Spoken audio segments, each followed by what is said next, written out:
Oğlum. Yine mi? Ne yine mi? Ne konuştuk biz seninle? Yatakta çekirdek yeme dedin anne. Ne yapıyorsun? Cips bu.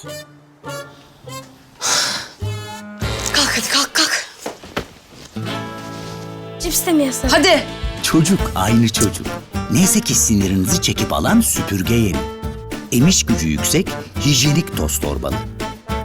Unutmayın, tüm çocuklar az çok aynıdır.